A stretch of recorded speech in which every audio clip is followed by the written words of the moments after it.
Já, Arnar, 3-3 jafntefli, hvernig er svona tilfinningin eftir leikinn? Hún ekki góð, hún ekkert ósvipuð því síðasta föstudag þegar við töpum hérna fyrir Njarðvík. Komnir í 3-1 og hérna fáum hellinga sénsum til að svona klára leikinn endanlega. Svo náttúrulega gerum við svona, klaufa mistök í vítinu, ég var eftir að sjá það, ég held að það var alveg rétt víti. Og svo náttúrulega bara, fáum marka aftur í uppbótartíma en mér fannst seinni hálfleikur fram að 3-1 markinu, þá fannst mér ekki vera góðir. Mér fannst við bara halda illa í boltann og það var ekki góð bragur á okkur en svona heilt yfir hefði átt að klára þessum leik, klára annan leik. Það er svona eins og ég segi, þegar þið fá vítið á ykkur, þá er eins og að segja svona slöknum bara smá á leikmannunum. Svona, þú veist, þetta er eitthvað sem þarf að æfa með, skilur, að halda haus í 90 mínútur. Já, jú, þú ert að spila leikinn og klára en ég veit ekki, það er náttúrulega kemur aukinn kraftur í Fjölnismenn og þau eru með brotætt lið og fær marka á því í stöðu þar sem þú kannski búin að fá ansi svona fínu upplöp og ættir búin að klára leikinn endanlega í 4.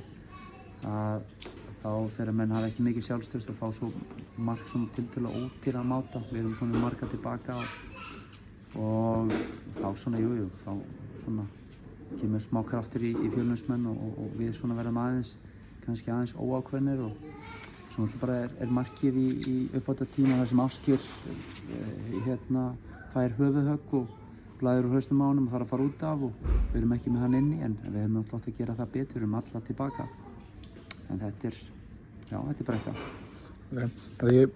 Nú skoraðist 3 mörk úr 3 hornum, svona pæling, þú veist, er búin að æfa sérstaklega áherslu á þetta eða er þetta bara hefnið? Nei, við bara fórum aðeins, við gerum alltaf daginn förum aðeins yfir ákveðna hluti og við gerum það fyrir þennan leik, jú. En við hefum ekki eftir eitthvað sérstaklega, en við fórum yfir ákveðna hluti og það gekk eftir. En það er alltaf helviti erfitt og þú þarft að skora 3 eða 4 mörk til að vinna leiki og leikilatriðin alltaf reyna að halda markinu hreinu. Svona heilt yfir svolítið ótímar sem við erum að fá okkur, fannst mér. En þetta er eins og ég segi, það er smá brekka fyrir okkur en við þurfum bara að vinna okkur út í því, það er ekkert annað í stöðunni. Bara pæling þá, hvernig getið byggt, er eitthvað þú veist jákvætt sem getið byggt frá þessum sett yfir á næsta leik sem svona hjálpar ykkur? Já, það er það sem hefur náttúrulega verið að við erum að koma okkur í hellingaflottum góðum stöðum í leikjum en það er svona vant að endanútin og síðustu sendingu réttu ákvörðunina og þar fram til göttunum. Það er bara eitthvað sem við þurfum að vinna í. Meiri klókinn þegar við komum á síðasta þriðjung og meiri gæði og betri ákvörðunartökur.